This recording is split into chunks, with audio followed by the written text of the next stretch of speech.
just all these perfect looking people. It's like, here's what it looks like behind the scenes, and they're like, oh, okay, I could do that. You know, like, I think sometimes they have this idea and these expectations that, like, it's this crazy, like, I'm not pretty enough, or I'm not good enough, or I'm not, you know, whatever. And so when they see it, they're like, oh, that's actually pretty normal looking. Okay. Making an about me video, I think is, we've already talked about that, I think is huge and such an awesome idea, and of course that would go on your YouTube page. Produce a what to expect video. So instead of them having to read a bunch of text on what to expect, it would be way more fun to just watch a 2-minute video that's like, here's what it's going to be like working with Leah Remolade Photography. First, we're going to start with blah, blah, blah, and then they're getting to know you, they're liking you. Well, that's the other thing. They're going to decide if they like you or they don't. Some of people are not going to like you, right? Your personality is not, my personality will not be a match for everyone, and some people are going to be like, yeah. And then they'll know quickly, and they'll just move on to someone else. So it's also, you know, can help weed people out. If they connect to you, then they're going to keep finding more, and they're going to feel that much more connected. And if they really don't connect with you, they're going to know that much faster and move on. And then blog posts. So just vlogging about something that's going on, setting up your camera and tripod, setting up a backdrop or whatever, and then just sharing something cool. Is it going to look super wonky and ghetto if you don't have a camera that does video? Yeah, I mean, if I'm going to get my little, what are those little fold-out video camcorders? Oh, yeah. Is it going to look super ghetto if my husband's like got the flip cam? Don't have him hold it, because there'll be a lot of shake. So just, yeah, have him. Sometimes I have mine sitting on a ladder on a book on a, like. Yeah, they have like a little. The video quality, it looks okay. Oh yeah, I think the video quality would be fine on that. I could do video on my point and shoot camera. I mean, that would totally look great. Like I have my little Kodak underwater, and it does 1080p.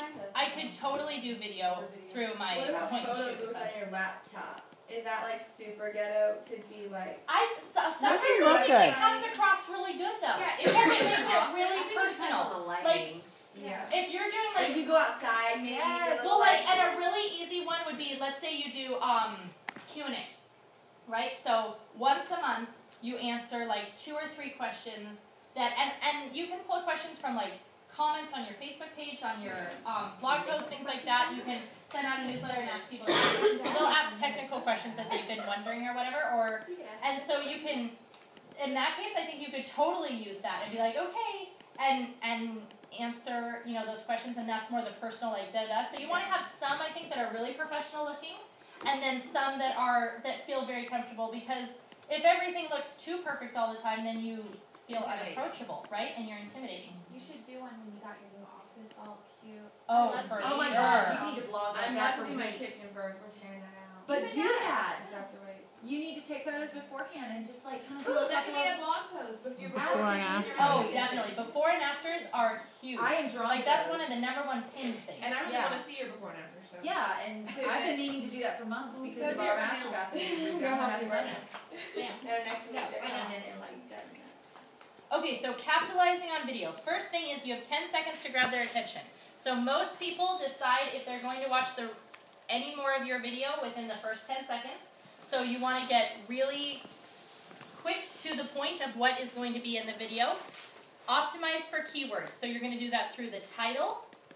You're going to do that through how to search. You're going to do the search, the keyword titles, the description, and the tags. So your title, your description, and your tags is going to be how you optimize for the keywords.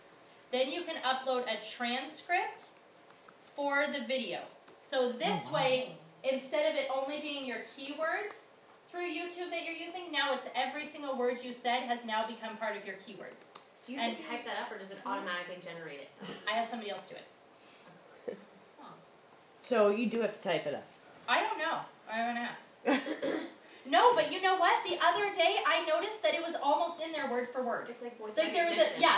there was a few of it. No, it is voice recognition. You're gonna need to go back through and read it, because there will be parts that it didn't understand right, like Siri doesn't understand me. She never understands me. So yeah, there's gonna be parts that doesn't get right, but for the most part it was voice recognized and it totally was in there. So you add your transcript. I think before you used to have to completely hand type it, and now it's gotten to where it's voice recognized. Where are you saying? What recognizes it? YouTube does. Oh, YouTube, It's just okay. inside YouTube. So Wait, is that just for business? Just the Or man no, inside you too. All of them? Yep. Are you paying for that? Nope. Okay, so then you make sure in every single description you add your URL. So again, we're always trying to bring them back to our hub. And so in the description it has a little bit about what's in the video, and that's like, think like you're tweeting. 164 characters or less, right? It doesn't really have to be, but keep it pretty short. And then you have your website, and if it directs to a specific blog post, like for my video blog post, that's going directly to a post. So the URL inside the description is that blog post, not my whole blog. Because I might say there's a printable or something on the blog post. Well, if I send them to the whole blog and they have to then search, they're going to be irritated. So I'm going to send them right to where they actually want to go. Okay, call to action. So at the very end, asking them, don't expect that people know what to do. They don't. You have to tell them what you want them to do on anything you're ever doing. So asking them to like the video, asking a question and to make a comment underneath, to come over to your website to download the free printable that's included with it. Whatever you have, but include a call to action. And it can be as simple as like this post, subscribe to my YouTube page, or more complex as go to the website and you're going to get a free printable on how to use what we just talked about. Something like that. Then add video responses. So video responses are really cool. So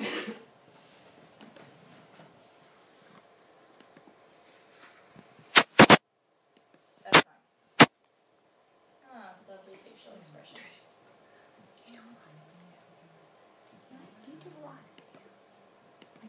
Okay, so inside the comments of my video, and I just recently saw someone do this on one of my own videos.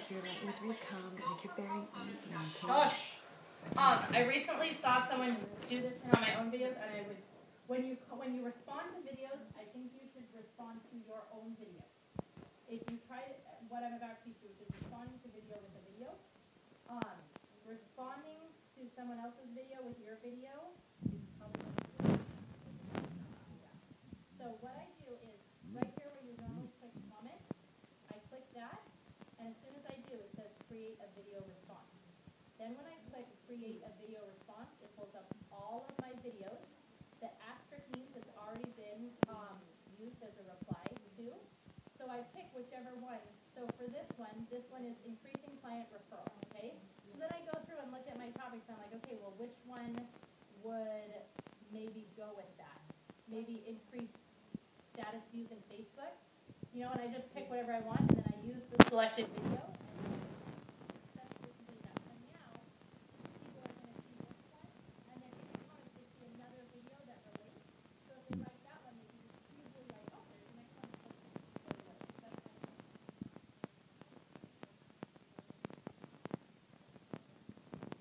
No, I just did it with no one commenting at all, just so that when people are watching it, It goes to the three boxes you always see at the bottom, like essentially, this hey, is if on you like YouTube. this, You're and you thinking like that. about WordPress.